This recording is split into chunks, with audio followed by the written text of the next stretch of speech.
quand la tristesse arrive, je sais tu es là, toujours près de moi.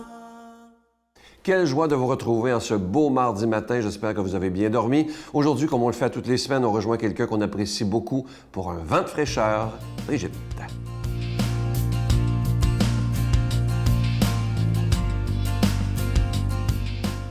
Bon matin à tout le monde. Nous poursuivons nos petites chroniques éclairs sur Jésus et les femmes. Évidemment, je peux juste parler 3 minutes 30 secondes, fait que c'est pas beaucoup, mais il y en aurait tellement de choses à dire sur chacune de ces femmes. Je pense que je vais écrire un livre là-dessus. Raconter les histoires comme moi je les vois.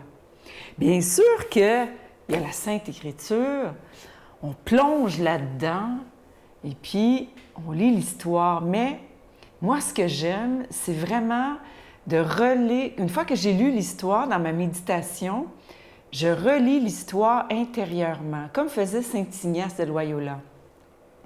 Tu relis toute l'histoire et c'est là que moi, vraiment, honnêtement, j'ai l'impression que je connais ces femmes, pas juste les femmes, mais tous les hommes, mais toutes les personnes de l'Écriture. J'ai l'impression de les connaître personnellement, tellement je vis ce qu'ils ont vécu. C'est comme si j'étais à côté d'eux.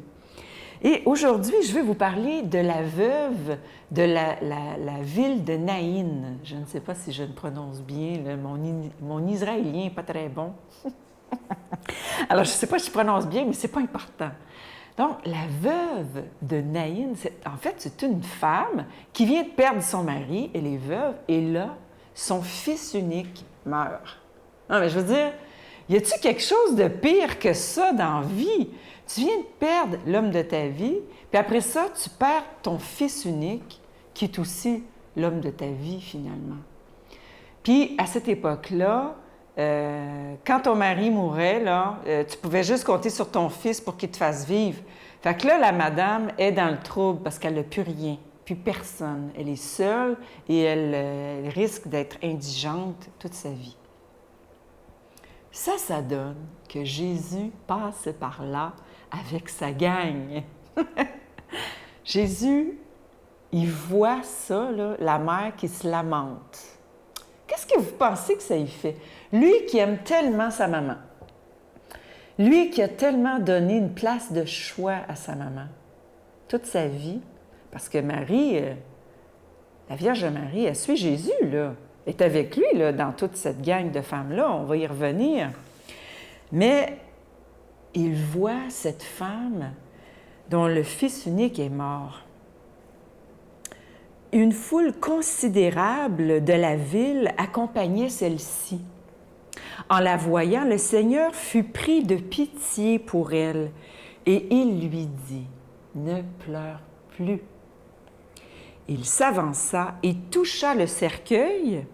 Ceux qui le portaient s'arrêtèrent et il dit « Jeune homme, je te l'ordonne, réveille-toi ».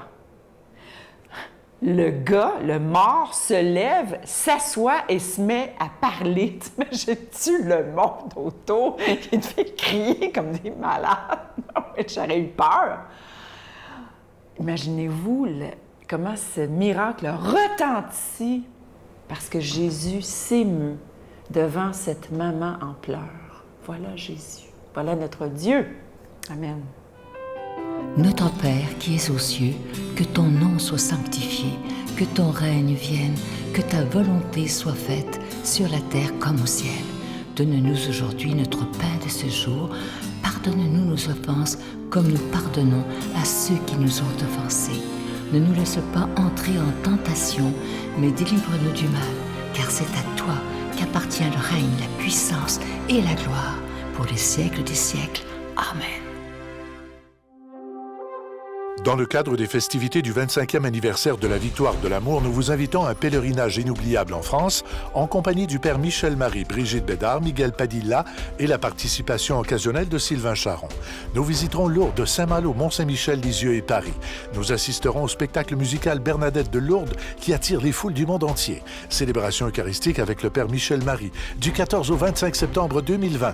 Information 1-877-277-4412. Si vous saviez comment je suis content de vous présenter ce magnifique cadeau du mois, une belle exclusivité de la Victoire de l'amour, regardez-la bien à l'écran.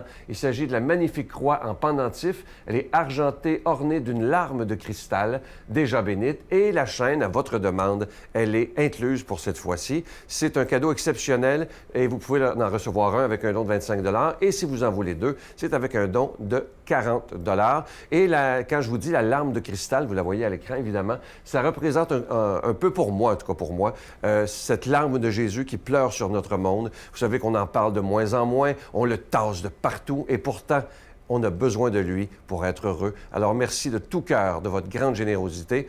Je vous donne l'adresse, la Victoire de l'amour, casier postal 120, succursale Boucherville à Boucherville, le J4B 5E6, je vous la redonne, la Victoire de l'amour, casier postal 120, succursale Boucherville à Boucherville, le J4B 5E6. Également par téléphone, par carte de crédit du lundi au vendredi de 8h30 à 16h30 dans le 514-523-4433, 523-4433 ou sans frais, le 1-888-811-9291,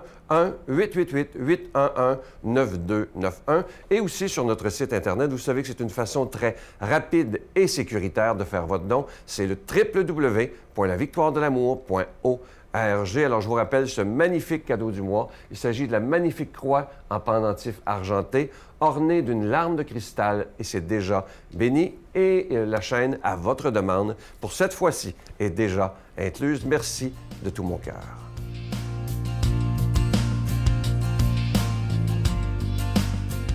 Mon Dieu, donnez-moi la sérénité d'accepter les choses que je ne peux changer, le courage de changer les choses que je peux, et la sagesse d'en connaître la différence. Amen. Aujourd'hui, la parole de Dieu est proclamée par notre ami, l'abbé Stéphane Roy.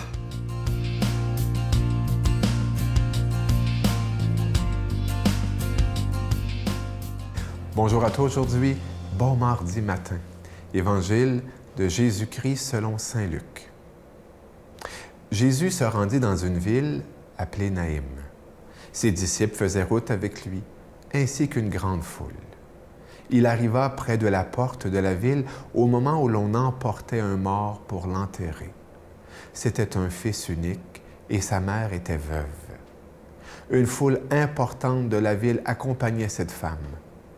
Voyant celle-ci, le Seigneur fut saisi de compassion pour elle et lui dit, « Ne pleure pas. » Il s'approcha et toucha le cercueil. Les porteurs s'arrêtèrent et Jésus dit, « Jeune homme, je te l'ordonne, lève-toi. » Alors le mort se redressa et se mit à parler. Et Jésus le rendit à sa mère.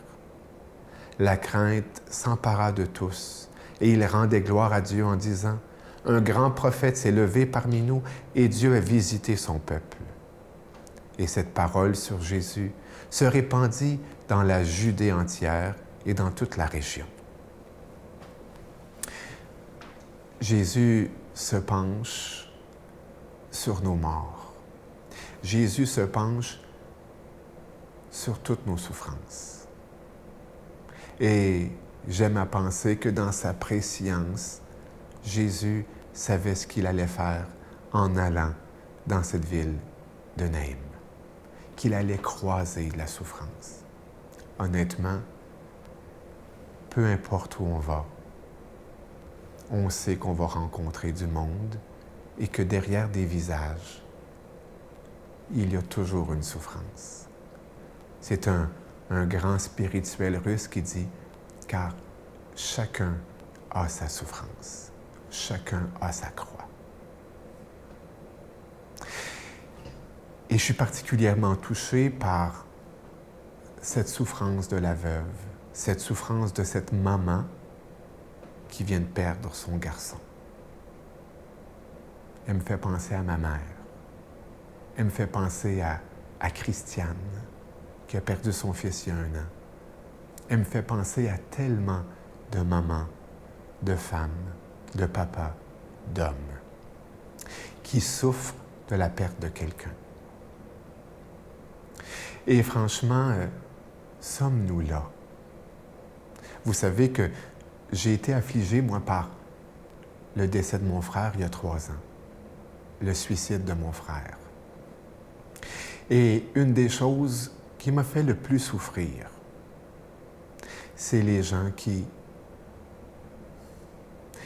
voulaient comprendre, mais ne comprenaient pas. Ils disaient toutes sortes de choses, comparant le décès de mon jeune frère qui venait de se suicider avec toutes sortes d'autres morts.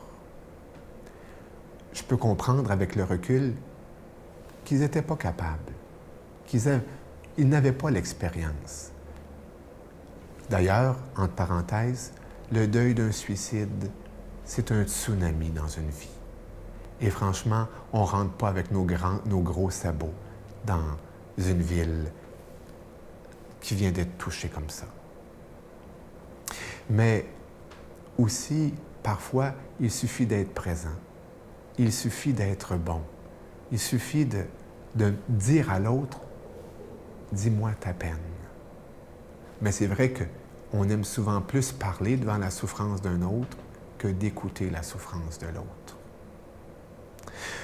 Aussi, j'ose interpeller l'Église, qui se veut pour la vie. Et je sais qu'il y a des gens qui militent beaucoup pour la défense de la vie. Mais j'aimerais aussi les interpeller pour la défense de la vie dans toutes ses dimensions, dans tous ses moments, dans toutes ses souffrances. Vivre cela, c'est de sortir souvent de nos idéologies pour être à l'écoute et avoir comme Jésus un cœur de compassion. Oui, on est invité à se pencher sur la souffrance des autres.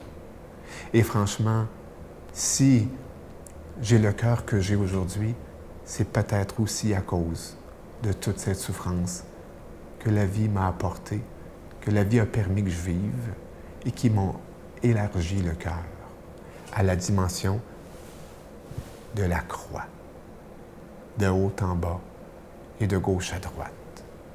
Saint Paul, dans 2 Corinthiens 6, 12, 13, dit « Élargissez votre cœur, parce que vous n'êtes pas à l'étroit dans le mien. » Et si nous décidions que personne n'allait être à l'étroit dans notre cœur, que le Seigneur te bénisse au nom du Père, du Fils et du Saint-Esprit. Amen. Je vous salue Marie, pleine de grâce. Le Seigneur est avec vous. Vous êtes bénie entre toutes les femmes, et Jésus, le fruit de vos entrailles, est béni. Sainte Marie, Mère de Dieu, priez pour nous pauvres pécheurs, maintenant et à l'heure de notre mort. Amen.